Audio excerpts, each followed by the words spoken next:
Hello everyone, आप सबका स्वागत है मेरे यूट्यूब चैनल ईलर्न आईटीआई में। आज का जो हमारा टॉपिक है डीआरडीओ सितंबर 10 हीटर थ्योरी एमसीक्यू पार्ट 2। इसके पहले हमने पार्ट 1 में सॉल्व करके दिए थे क्वेश्चन, अभी हमारा पार्ट 2 टॉपिक वाइज क्वेश्चन आपको सॉल्व करके दिए जाएंगे यहाँ पर। और जो भी मेरे चैनल पे नए आए मेरे चैनल को सब्सक्राइब करें और शेयर जरूर करें। तो स्टार्ट करते हैं आज का जो हमारा वीडियो है। पहला क्वेश्चन यहाँ पर आप देख सकते हैं स्क्रीन पर। Which file is having rows of teeth cut in on direction. किस फाइल में दांतों की पंक्तियां एक दिशा में कटी होती है। जो फाइल होते हैं, फाइल में जो टीथ कटे होते हैं, तो कौन से फाइल में एक ही दिशा में दांतें कटे होते हैं, यही क्वेश्चन में पूछा गया था। इसके लिए पहला ऑप्शन है सिंगल कट फाइल, दूसरा कर्व कट फाइल, तीसरा सेकंड कट फाइल और चौथा है डबल कट फाइल। तो इसका जो सही आंसर है option number A, single cut file. Next, which file is use for filing would and leather. लकड़ी और चमड़े को फाइलिंग करने के लिए किस फाइल का उपयोग किया जाता है। इसके लिए पहला ऑप्शन हैंड फाइल, दूसरा बास्टर्ड फाइल, तीसरा रैप्स कट फाइल और चौथा है सिंगल कट फाइल। तो इसका जो हमारा सही आंसर है कि लकड़ी और चमड़े को फाइलिंग करने के लिए रैप्स कट फाइल का उपयोग किया जाता है, ऑप्शन नंबर सी। इसके बाद का question, which types of hammer is use for riveting purpose. Riveting करते समय कौन से हैमर का उपयोग किया जाता है, यही क्वेश्चन में पूछा गया था। इसके लिए पहला ऑप्शन स्लेज हैमर, दूसरा बॉल पिन हैमर, तीसरा क्रॉस पिन हैमर और चौथा है स्ट्रेट पिन हैमर। तो जब भी हम कोई भी रिवेटिंग का ऑपरेशन करते हैं, रिवेटिंग का जॉब करते हैं, तो रिवेटिंग करने के लिए बॉल पिन हैमर का उपयोग किया जाता है, जो ऑप्शन नंबर सेकंड है हमारा सही आंसर है।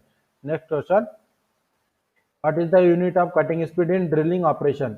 ड्रिलिंग ऑपरेशन में कटिंग स्पीड का यूनिट क्या होता है, यही क्वेश्चन में पूछा गया था। तो कटिंग स्पीड का यूनिट ड्रिलिंग ऑपरेशन रहे या फिर लेथ मशीन पे रहे, ड्रिलिंग कटिंग स्पीड का यूनिट सेम ही होता है। तो कटिंग स्पीड का जो यूनिट होता है, इसके लिए जो यहाँ पर आप देख सकते हो ऑप्शन नंबर पहला मीटर पर रेवोल्यूशन, दूसरा ऑप्शन है एमएम पर रेवोल्यूशन, तीसरा मीटर पर मिनट और चौथा ऑप्शन है एमएम पर मिनट। तो कटिंग स्पीड का जो यूनिट होता है metre per minute, option number सी सही आंसर है, metre per minute. Next question, which pitch of blade is use for cutting bronze, brass and cast iron. Bronze, brass और cast iron की cutting करते समय कौन से ब्लेड का उपयोग किया जाता है, यही क्वेश्चन में पूछा गया था कि कौन से पीच के ब्लेड का उपयोग किया जाता है। तो इसके लिए पहला ऑप्शन है 0.8 mm, दूसरा ऑप्शन है 1 mm, तीसरा ऑप्शन है 1.4 mm और चौथा ऑप्शन है 1.8 mm। तो इसका जो सही आंसर है 1.8 mm, क्योंकि ये जो नॉन फेरस मेटल बताया गया है, इसकी कटिंग करते समय ज्यादा हमें क्लियरेंस की आवश्यकता पड़ती है, नहीं तो इसमें ब्लेड फंस जाते हैं। इसलिए जो ज्यादा सबसे पिच वाली ब्लेड है उसी का ही उपयोग किया जाता है, जो 1.8 mm है। Next question, what is the reading of the outside micrometer 50 to 75 mm। तो ये जो आपको डायग्राम दिखाई दे रहा है, ये हमारा डायग्राम आउटसाइड माइक्रोमीटर का है, जिसकी रेंज है 50 से 75 mm तक। तो इस डायग्राम में रीडिंग बताया गया है, तो इसका ये रीडिंग हमें पहचानना है। तो इसके लिए जैसे रीडिंग को पहचानते समय क्या करना है, यहाँ पर आप देख सकते हैं जो आउटसाइड माइक्रोमीटर का साइज दिया गया है 50 से 75, मतलब ये 0 मतलब ये 50 mm है हमारा, ये 5 मतलब 55 mm और 10 मतलब 60 mm। उसके बाद हमें गिनना है। यहाँ पर आप देख सकते हैं ऊपर में हमारा मेन स्केल में 1-1 mm का फर्क है और नीचे आधा-आधा mm का। तो इसमें देख सकते हैं ये जो हमारा 60 mm, 61, 62 और ये हमारा 63, मतलब साइज हमारा क्या है, मेन 63 साइज है। उसके बाद पॉइंट का वैल्यू हमें चेक करना है। तो पॉइंट की वैल्यू चेक करते समय यहाँ पर आप देख सकते हैं जो 10 है, 10 मतलब ये नीचे आधा mm मतलब 50.50, उसके बाद ये 50, 60 हो गया, 60 के बाद 1 2 3, 60 और 3 63, मतलब 63.63 इसका सही आंसर है। 63.13 मतलब 10 और ये इसका जो सही आंसर है यहाँ पर आपको जो दिखाई दे रहा है, ये जो ऑप्शन रेड कलर में दिया है 63 बराबर है, लेकिन इसका जो सही पॉइंट के बाद का जो वैल्यू है 63.63, ऑप्शन नंबर ये सही आंसर है 63.63। Next question, what is the minor diameter of thread. Minor diameter जो थ्रेड का होता है, माइनर डायमीटर निकालने के लिए कौन सा फार्मूला का उपयोग किया जाता है, यही क्वेश्चन में पूछा गया था। इसके लिए पहला ऑप्शन है minor diameter is equal to major diameter minus 2 into pitch. उसके बाद दूसरा ऑप्शन है minor diameter is equal to major diameter plus 2 into pitch. तीसरा ऑप्शन है minor diameter is equal to major diameter plus 2 into depth. और चौथा option है minor diameter is equal to major diameter minus 2 into depth. तो इसका जो सही answer है option number D, major diameter minus 2 into depth होता है माइनर डायमीटर को अगर निकालना हो। Next question, what is the name of the part mark x. तो ये जो आपको डायग्राम में स्क्रीन पर एक डायग्राम दिखाई दे रहा है, हमारा वर्नियर हाइट गेज है। तो वर्नियर हाइट गेज के ऊपर एक्स के सहायता से एक पार्ट को दिखाया गया है। तो इस पार्ट को हमें पहचानना है कि ये कौन सा टाइप, ये कौन सा पार्ट है। तो इसके लिए पहला ऑप्शन बीम, दूसरा मेन स्केल, तीसरा फाइन एडजस्टिंग नट और चौथा है फाइन एडजस्टिंग स्लाइड। तो जो इसका सही आंसर है कि जो ये एक्स के सहायता से पार्ट को दिखाया गया है, इस पार्ट का नाम है option number D, fine adjusting slide. Next question, what is the use of bevel protractor. Bevel protractor का उपयोग कहाँ पर किया जाता है। तो इसके लिए पहला ऑप्शन है चेक द लेंथ, लंबाई मापने के लिए, या फिर सेट द वर्कपीस को सेट करने के लिए, या फिर measure the angle, angle check करने के लिए, या फिर मेजर द डेप्थ, कि डेप्थ चेक करने के लिए। तो जो हमारा बीवल प्रोटेक्टर होता है, बीवल प्रोटेक्टर के सहायता से कोई भी जॉब का एंगल चेक करने के लिए इसका उपयोग किया जाता है। ऑप्शन नंबर सी सही आंसर है। Next question, what is the name of the part mark x. तो यहाँ पर आपको डायग्राम में एक आउटसाइड माइक्रोमीटर का डायग्राम दिखाई दे रहा है। इसमें एक्स के सहायता से एक पार्ट को दर्शाया गया है। तो इस पार्ट का नाम क्या है, यही हमें पहचानना है। इसके लिए पहला ऑप्शन है स्पिंडल, दूसरा स्लीव, तीसरा थिम्बल और चौथा ऑप्शन है स्पिंडल लॉक। तो जो यहाँ पर आपको इस एक्स के सहायता से जो पार्ट दिखाया गया है, इस पार्ट का नाम है option number C, thimble. Next question, which vice is used for holding hollow cylindrical job. खोखले बेलनाकार जॉब को पकड़ने के लिए किस वाइज का उपयोग किया जाता है। यही क्वेश्चन में पूछा गया था कि जो हॉलो टाइप के जॉब होते हैं उनको पकड़ने के लिए कौन से वाइज का उपयोग करते हैं। इसके लिए पहला ऑप्शन पिन वाइज, दूसरा पाइप वाइज, तीसरा हैंड वाइज और चौथा ऑप्शन है बेंच वाइज। तो इसका जो सही आंसर है option number B, pipe vice. Pipe vice में कोई भी हॉलो जॉब को, सिलेंड्रिकल हॉलो जॉब को पकड़ा जाता है। What is the name of operation. तो यहाँ पर आपको दिखाई दे रहा है कि जो डायग्राम में एक जॉब है और एक ट्राई स्क्वायर है। तो इस ट्राई स्क्वायर से जो ऑपरेशन कर रहे हैं, तो इस ऑपरेशन का नाम क्या है, यही मतलब एक कौन सा ऑपरेशन किया जा रहा है, इसी के बारे में पूछा है। तो इसके लिए पहला ऑप्शन है मार्किंग लाइन एट 90 डिग्री, मतलब 90 डिग्री में लाइनिंग खींच रहा है। या फिर दूसरा ऑप्शन चेकिंग फ्लैटनेस, या फिर फ्लैटनेस चेक करा है, या फिर चेकिंग स्क्वायरनेस, और जो चौथा ऑप्शन है setting workpiece at right angle. तो जो यहाँ पर आप देख सकते हैं राइट ट्राई स्क्वायर के सहायता से जो ऑपरेशन कर रहे हैं, तो ये ऑपरेशन है हमारा checking flatness, option number B. Next question, what is the pitch of hacksaw blade used to cut conduct and other thin tubes. मतलब क्वेश्चन में पूछा गया है कि जो कंडक्ट पाइप होता है या फिर उससे भी कम थिकनेस वाले जो ट्यूब होते हैं, उनको काटने के लिए कौन से पिच के हैक्सा ब्लेड का उपयोग किया जाता है। इसके लिए पहला ऑप्शन है 0.8 mm, दूसरा ऑप्शन 1 mm, तीसरा ऑप्शन है 1.4 mm और चौथा ऑप्शन है 1.8 mm। तो जितने कम थिकनेस वाले पाइप या फिर ट्यूब होते हैं, उनको काटने के लिए कम पिच वाले ब्लेड का ही उपयोग किया जाता है। मतलब यहाँ पर सबसे कम हमारा जो ऑप्शन नंबर ये है 0.8 mm। तो इसका भी सही आंसर हमारा 0.8 mm है, जिसके सहायता से कोई भी पाइप या फिर ट्यूब को काटा जाता है। Next question, name the file show. दिखाए गए फाइल कौन से प्रकार का फाइल है। तो यहाँ पर आप देख सकते हैं स्क्रीन पर एक फाइल का डायग्राम है।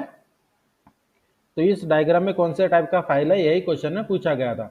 इसके लिए पहला ऑप्शन है रिपलर फाइल, दूसरा टिंकर्स फाइल, तीसरा बैरेट फाइल और चौथा ऑप्शन है क्रॉसिंग फाइल। तो ये जो आपको दिखाई दे रहा है डायग्राम में, ये जो फाइल है, इस फाइल का नाम है tinker file, option number B. Next question, what is the reason for scratches produce on filed surface. File की गई सतह पर खरोच का कारण क्या है। मतलब जो भी हम फाइलिंग करके फिनिशिंग करते हैं, तो अगर उसके ऊपर कोई स्क्रैचेज आ जाते हैं फाइलिंग करते, फिनिश करते समय जॉब को, तो कौन से कारण से आते हैं, यही क्वेश्चन में पूछा गया था। इसके लिए पहला ऑप्शन है पीनिंग, दूसरा ग्लेजिंग, तीसरा फाइल वाइट और चौथा है वार्पिंग। तो इसका जो सही आंसर है हमारा ऑप्शन नंबर ये, peening. Next question, what is the name of chisel. मतलब ये जो आपको डायग्राम में चिजल दिखाई दे रहा है, चिजल के सहायता से जो ऑपरेशन किया जा रहा है, तो ये आपको दिखाई दे रहा है कि ये चेन ड्रिलिंग करके है। चेन ड्रिलिंग करने के बाद चेन ड्रिलिंग को तोड़ने के लिए चिजल का उपयोग किया जा रहा है। तो ये कौन से टाइप का चिजल है, ये क्वेश्चन में पूछा गया था। इसके लिए पहला ऑप्शन फ्लैट चिजल, दूसरा वेव चिजल, तीसरा क्रॉस कट चिजल और चौथा ऑप्शन है डायमंड पॉइंट चिजल। तो ये जो आपको दिखाई दे रहा है चेन ड्रिलिंग करने के बाद जो इस चिजल से तोड़ा जाता है उस चिजल का नाम होता है वेव चिजल। तो ऑप्शन नंबर बी सही आंसर है। Next question, what is the property of metal that permit no permanent distortion before breaking? धातु का वह कौन सा गुण है जो टूटने से पहले स्थायी विकृति नहीं होने देता है? तो इसके लिए पहला ऑप्शन टेनासिटी, दूसरा हार्डनेस, तीसरा ब्रिटलनेस और चौथा है टफनेस। तो ये जिसका जो सही आंसर है option number C brittleness. Next question, name the part mark X in depth micrometer. तो ये जो आपको डायग्राम दिखाई दे रहा है, डायग्राम है हमारा डेप्थ माइक्रोमीटर का। तो डेप्थ माइक्रोमीटर में एक्स के सहायता से जो पार्ट को दिखाया गया है, इस पार्ट का नाम क्या है, यही क्वेश्चन में पूछा गया था। इसके लिए पहला ऑप्शन है कैप, दूसरा लॉक, तीसरा स्टॉक और चौथा है थिम्बॉल। तो एक्स के सहायता से जो पार्ट को दिखाया गया है, उस पार्ट का नाम है ऑप्शन नंबर बी लॉक। माप को लॉक करने के लिए इसका उपयोग किया जाता है। Next question, why the hand taps are chamfered at the lead. मतलब जो हैंड टैप होते हैं, हैंड टैप के लीड पर चैम्फर क्यों की जाती है, यही क्वेश्चन में पूछा गया था। तो जो टैप होते हैं, टैप के जो पूरे सामने वाले भाग को लीड बोलते हैं, उसमें चैम्फर क्यों किया जाता है? क्योंकि वो सही जॉब के ऊपर अलाइनमेंट होने के लिए। मतलब जॉब के ऊपर जब हम कोई भी टैप की सहायता से टैपिंग करते हैं, तो डायरेक्टली अगर उसके सामने कोई चैम्फर वगैरह नहीं रहा तो बैठता नहीं है, इसलिए उसके अलाइन करने के लिए चैम्फरिंग की जाती है। जो ऑप्शन नंबर हमारा पहला ऑप्शन है वो सही आंसर है। Next question, what is the accuracy of vernier bevel protractor? Vernier bevel protractor का लिस्ट काउंट क्या है, यही क्वेश्चन में पूछा गया था। इसके लिए पहला ऑप्शन है 1 डिग्री, दूसरा 5 डिग्री, तीसरा 5 मिनट और चौथा है 5 सेकंड। तो जो वर्नियर बीवल प्रोटेक्टर होता है उसका लिस्ट काउंट होता है 5 मिनट। यहाँ पर जो ऑप्शन नंबर सी है सही आंसर है। Next question, what is the name of the part mark X in combination set? Combination set में एक्स के सहायता से जो पार्ट को दिखाया गया है उस पार्ट का नाम क्या है? तो ये जो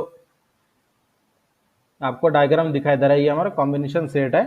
तो इसमें से जो एक्स के रूप में जो पार्ट को दिखाया है, इस पार्ट को पहचानना है हमें। इसके लिए पहला ऑप्शन है रूल, दूसरा स्क्राइबर, तीसरा क्लैंप नट और चौथा स्पिरिट लेवल।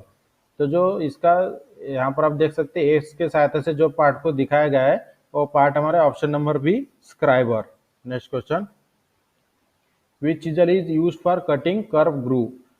घुमावदार खांचे को काटने के लिए किस चीजल का उपयोग किया जाता है? मतलब कर्व ग्रूव को अगर हमें काटना है चीजल के सहायता से, तो उसमें कौन से चीजल का उपयोग किया जाता है? इसके लिए पहला ऑप्शन है फ्लैट चीजल, दूसरा वेव चीजल, तीसरा क्रॉस कट चीजल और चौथा है हाफ राउंड नोज चीजल। तो जो कर्व ग्रू अगर हमें कोई भी जॉब के ऊपर कट करना है तो उस समय जो ऑप्शन नंबर डी बताया गया है हाफ राउंड नोज चीजल का उपयोग किया जाता है। Next question, what is the name of portion left between flutes in a drill? Drill में फ्लूट्स के बीच के भाग का नाम क्या है? ड्रिल जो होता है हमारा, उसके जो फ्लूट्स होते हैं उसके बीच वाले भाग को क्या कहा जाता है, यही क्वेश्चन में पूछा है। इसके लिए पहला ऑप्शन है लिप, दूसरा वेव, तीसरा पॉइंट और चौथा ऑप्शन है शांक। तो इसका जो सही आंसर है हमारा option number B wave. Drill में जो फ्लूट्स होते हैं, फ्लूट्स के बीच के वाले भाग को क्या बोला जाता है? Wave. Next question, what is the principle of micrometer? मतलब माइक्रोमीटर कौन से सिद्धांत पर काम करता है, यही क्वेश्चन में पूछा गया था। इसके लिए पहला ऑप्शन है स्लाइडिंग, दूसरा नट एंड बोल्ट या फिर लीड या पिच, तीसरा ऑप्शन है रैक एंड पिनियन और चौथा है वर्म एंड वर्म व्हील। तो जो हमारा आउटसाइड माइक्रोमीटर होता है, तो माइक्रोमीटर हमारा जो इसका जो सिद्धांत है, इसके सही आंसर है option number B nut and bolt या फिर उसे लीड और पिच भी बोला जाता है। माइक्रोमीटर कौन से सिद्धांत पर काम करता है? नट या फिर बोल्ट या फिर लीड या फिर पिच। ये दोनों ऑप्शन में से आपको जो भी क्वेश्चन में रहेगा वो सही आंसर होता है। नट या फिर बोल्ट भी रह सकता है या फिर लीड या फिर पिच भी रह सकता है। Next question, which part of the bevel protractor contact with the inclined surface while measuring? मापते समय बीवल प्रोटेक्टर का कौन सा भाग झुकी हुई सतह से संपर्क करता है? जो बीवल प्रोटेक्टर है, बीवल प्रोटेक्टर से हम जब मेजर लेते हैं तो उस समय उसका कौन सा भाग सतह से संपर्क होता है, मतलब सरफेस से टच होता है, यही क्वेश्चन में पूछा गया था। इसके लिए पहला ऑप्शन है डायल, दूसरा डिस्क, तीसरा ब्लेड और चौथा ऑप्शन है स्टॉक। तो जो भाग सरफेस को टच होता है वो भाग है हमारा option number C, blade. Next question, which part in drilling machine is to achieve different speed.